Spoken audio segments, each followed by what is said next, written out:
আসসালামু আলাইকুম। আমি আছি আয়েশা আপনাদের সাথে। আজকে আমি নিয়ে এসেছি নতুন আরও একটি স্ন্যাক্স আইটেম। যদি ভালো লাগে তাহলে ট্রাই করে ফেলুন।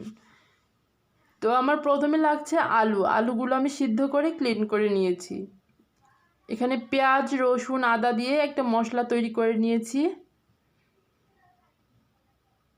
এখানে নিয়েছি মজারেলা চিজ, নিয়েছি কুসুম গরম পানি, আর এখানে নিয়েছি 2 কাপ পরিমাণ ময়দা, আর লাগবে লবণ। তো প্রথমে আমি আলুটা একটু গ্রেট করে নিচ্ছি, এটা হাতে মেশ করে নিলে হবে না। আর আমি মশলাটাতে তেলের পরিমাণ বাড়িয়ে দিয়েছি, কারণ আমি ময়দাটা ময়ান করার সময় আমি মশলা থেকে তেল দিয়ে ময়ান করে নিব, তাই।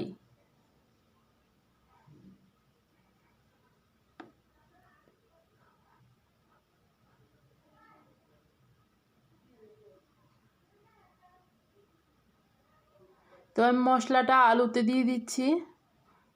আর আলুটা মাখার সময় খুব বেশি হাতে মেশ করে মাখা যাবে না, জাস্ট আলতো করে মেখে নিতে হবে।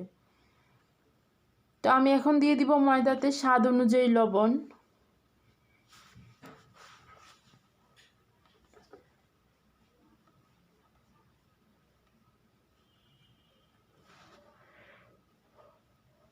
আর লবণটা আমি একটু শুকনোভাবে মিশিয়ে নিব। এখন আমি অল্প অল্প করে পানি দিয়ে ভালো করে ডোটা তৈরি করে নিব। একদম সফটলি একটা ডো তৈরি করতে হবে।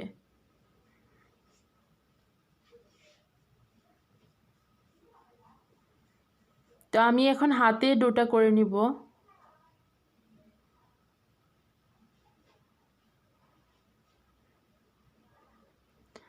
তো আমার ডোটা রেডি করা হয়ে গেছে। এখন আমি আলুটা মশলার সাথে একটু আলতো করে মেখে নিব। তো আমি ছোট ছোট লেচি কেটে লম্বাটে করে রুটি বেলে নিব। এটা গোল রুটি বেলা যাবে না, রুটিটা একটু লম্বা করে বেলতে হবে।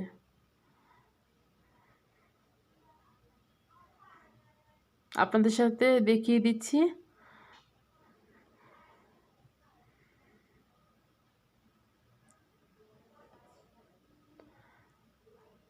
আর আলুর কিমাটা আমি এরকম লম্বা করে দিব।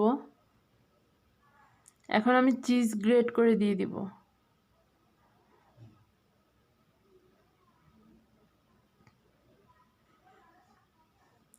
আসলে আমি চেষ্টা করি আপনাদের সাথে খুব সহজ সহজ রেসিপিগুলো দেখানোর জন্য, কারণ সবাই এখন ব্যস্ত থাকে। এই ব্যস্ততার ভিতরে অল্প সময়ে যে কোনো নাস্তা রেডি করা যায় এরকমভাবে রেসিপি দেখাতে চেষ্টা করি।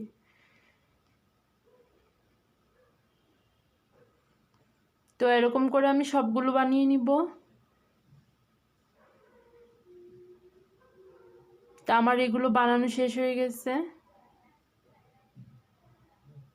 আমি প্যানে তেল গরম হয়ে আসার পরে একে একে সবগুলো ছেড়ে দিচ্ছি। আর আমি গোল্ডেন ব্রাউন করে আমি এগুলো ভেজে নিচ্ছি। তা আমার ভাজা শেষ, আমি সার্ভ করে নিলাম। আমি এখানে চিজের সাথে সামান্য সস মিশিয়েছি। আর এই রেসিপিটা খেতে এত অসাধারণ হয়,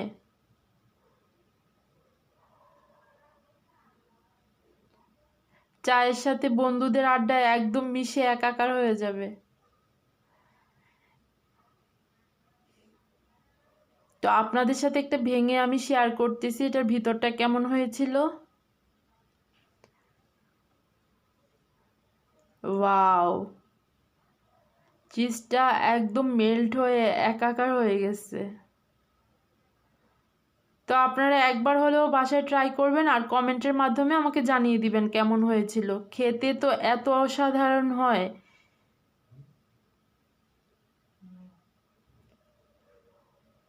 তো আপনাদের যদি রেসিপিটা ভালো লাগে অবশ্যই লাইক করবেন, কমেন্ট করবেন এবং শেয়ার করে সবার কাছে জানিয়ে দিবেন।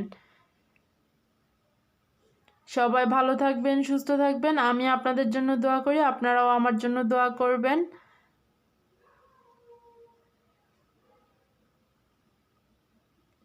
আল্লাহ হাফেজ।